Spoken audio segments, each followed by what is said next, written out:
Chapter 1. Chase Ambrose. I remember falling. At least I think I do. Or maybe that's just because I know I fell. The grass is far away until it isn't anymore. Somebody screams, "Wait, it's me." I brace for impact, but it never comes. Instead, everything just stops. The sun goes out. The world around me disappears. I'm being shut down like a machine. Does this mean I am dead? Blank. The light is harsh, fluorescent, painful. I squeeze my eyes shut, but I can't keep it out. It's an explosion. Voices are babbling all around me. You can't mistake the excitement. "He's awake! Get the doctor! They said he'd never..." "Oh, Chase! Doctor!" I try to make out who's there, but the light is killing me. I thrash around, blinking wildly. Everything hurts, especially my neck and left shoulder. Blurry images come into focus. People standing and sitting in chairs. I'm lying down, a sheet over me, white, which makes the brightness even worse. I raise my hands to cover my face, and suddenly I'm tangled in wires and tubing. A clip on my finger is tethered to a beeping machine next to my bed. An IV bag hangs from a pole above it. Thank God. The lady beside me is choked with emotion. I can see her better now. Long brown hair, dark-rimmed glasses. "When we found you lying there..." That's all she can manage to say before she breaks down crying. A much younger guy puts an arm around her. A white-coated doctor bursts into the room. "Welcome back, Chase," he exclaims, picking up a chart on a clipboard at the foot of my bed. "How do you feel?" How do I feel? Like I've been punched and kicked over every inch of my body. But that's not the worst part. How am I supposed to feel when nothing makes sense? "Where am I?" I demanded. "Why am I in a hospital? Who are these people?" The lady with the glasses gasps.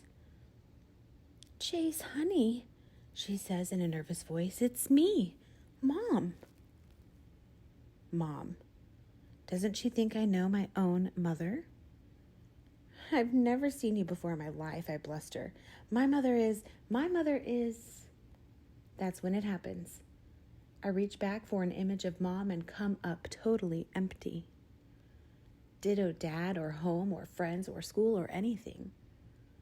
It's the craziest feeling. I remember how to remember, but when I actually try to do it, I'm a blank. I'm like a computer with its hard drive wiped clean. You can reboot it, and the operating system works fine. But when you look for a document or file to open, nothing's there.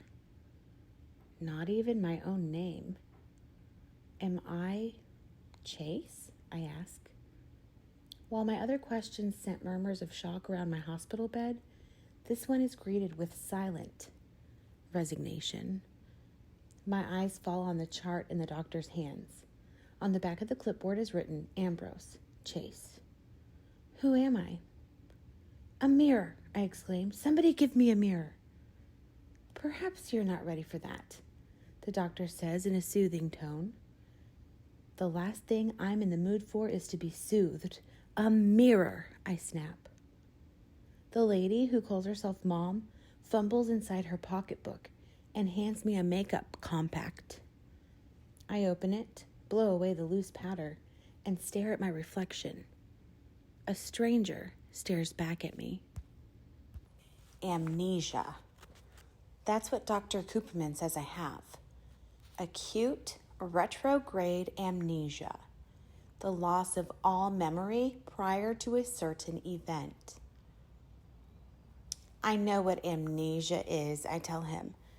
"So how come I remember a random word like that, but I can't remember my own name, or my own family, or why I was climbing on the roof?" "That I can answer," supplies the younger guy, who turns out to be my older brother, Johnny, a college student home for the summer. "Your room has that dormer window. You just open it up and crawl out onto the eaves. You've been doing it as long as I can remember." And did anybody warn me I might break my neck? Only since you were 6, my mother puts in. I figured if you survived this long, it was time to stop worrying.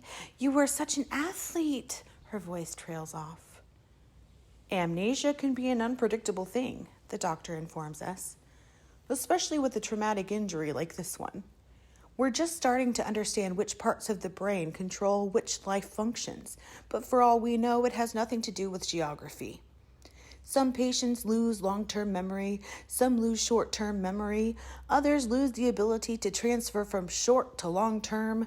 In your case, the damage seems totally confined to your sense of who you are and what's happened in your life up until this point. Lucky me, I say bitterly. Cooperman raises an eyebrow. Don't knock it. You remember more than you realize. You can walk and talk and swallow and go to the bathroom. How'd you like to have to relearn everything, even how to put one foot in front of the other? The bathroom part is definitely an upgrade. They say I was in a coma for 4 days before I woke up. I can't say how the bathroom side of things was taken care of during that time, but I'm pretty sure I had nothing to do with it. Maybe I'm better off not knowing. The doctor checks a few readings on my monitor, making notes on my chart, and then regards me intently. Are you absolutely certain you can't remember anything at all from your life before you regained consciousness? Once again, I peer back into the nothingness. That's where my memory is supposed to be. It's like reaching into a pocket for something that should be there but isn't. Only that something isn't keys or a phone, it's your whole life. It's bewildering and frustrating and terrifying at the same time. Try harder, I push myself. You didn't just whoosh into being when you came out of that coma. You're in there somewhere. A vague image starts to form, so I bear down, concentrating with all my might, trying to wrestle it into focus. What is it? Johnny asks breathlessly. At last the details sharpen into view. I see a little girl, maybe 4 years old, wearing a blue dress with white lace. She seems to be standing in some kind of garden, at least. She's surrounded by greenery. Well, there's this girl, I begin, struggling to keep the picture in my head. Girl? Cooperman turns to my mother. Does Chase have a girlfriend? I don't think so, Mom replies. It isn't like that, I insist. This is a little kid. Helen? My mother asks. The name means nothing to me. Who's Helen? Dad's kid, Johnny supplies. Our half-sister. Dad, sister. I search for a connection between these words and the memories they should trigger. My mind is a black hole. There might be a lot in there, but it can't get out. Are the two of them close? Cooperman inquires. Mom makes a face. Doctor, after the accident, my ex-husband came to shout and accuse and punch the emergency room wall.